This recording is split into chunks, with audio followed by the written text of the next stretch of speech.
Hello and welcome to my vodcast for my prominent Australian sportsperson.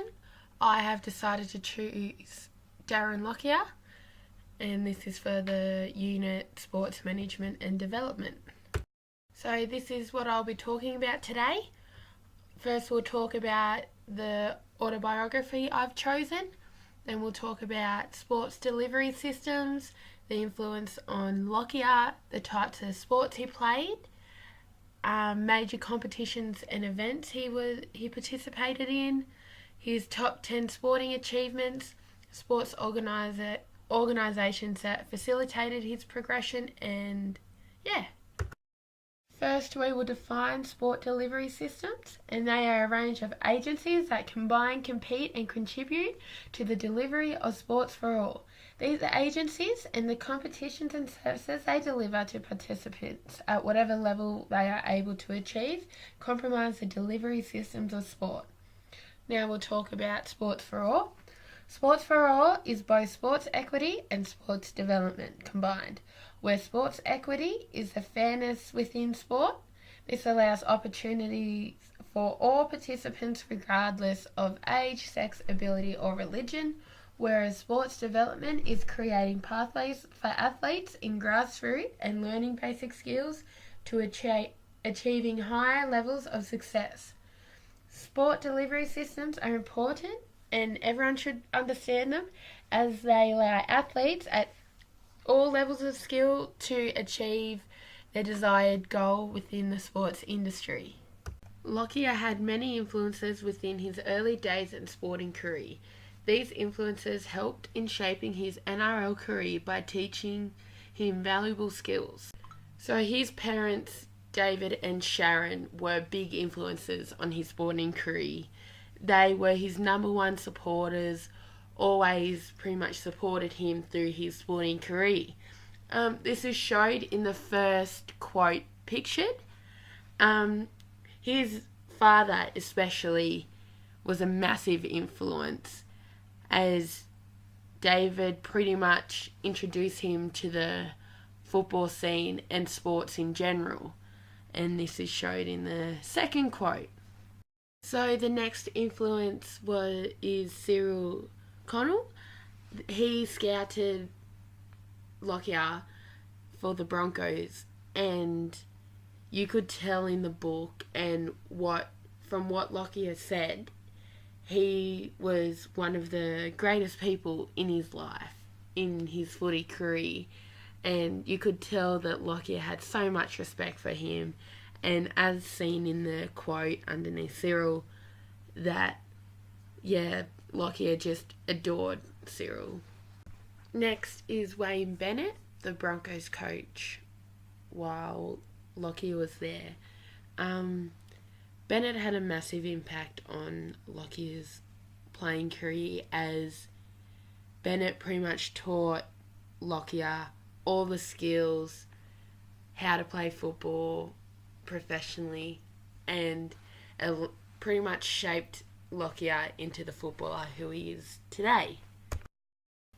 Next is Lockyer's top 10 achievements in his career.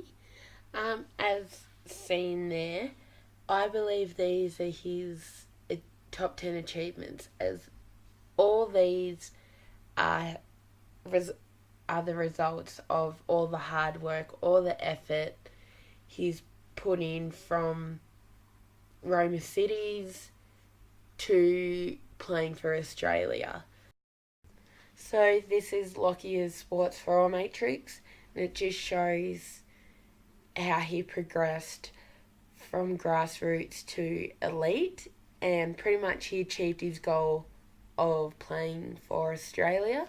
It just shows all the different organisations and the teams that he played in, from local to international. So since Lockyer's retirement, there have been some changes within NRL.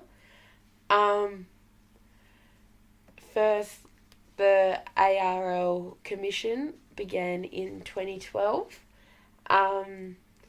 There has become a 2-referee system, which just allows for a smoother game and a more accurate game. In relation to social media, there has been a bigger demand for the need to know what's going on in the footballers' lives. So that has changed since Lockyer has been in the industry, as social media wasn't a big part of their lives back then. Next, within each club, an alcohol policy has been put into place which protects the safety and well-being of the athletes so that they can stay healthy both physically and mentally, but also perform well. And Lockyer competed in many events and competitions within his football career. The first one, he competed in many State of Origins, and this is a tournament between New South Wales and Queensland, and it's pretty much the best of 3 games, and this is useful because it determines a winner quickly, so that's one of the advantages. Next we have the NRL seasons, where he played for years with the Brisbane Broncos, and this is pretty much a round robin tournament where the Broncos played all the other teams between 2 and 3 times, and you get points for winning, 2 points for winning and no points if you lose. Then the top 8 at the end of the draw goes into finals, and then semi-finals and so on, until we have the top 2 teams who play in the grand final, and they all take pride in trying to get to the top 2 spots. The Rugby League World Cup is where all countries who play rugby league come together and play a round robin basis, and then there's a final series to determine the best rugby league team in the world. If you lose, you get knocked out straight away, and eventually there will be 2 teams left. Next we have the 4 Nations, where Scotland, England, New Zealand and Australia come together and compete in pools, and then the top team from each of the 4 pools come together and play in a qualification process to determine the winner.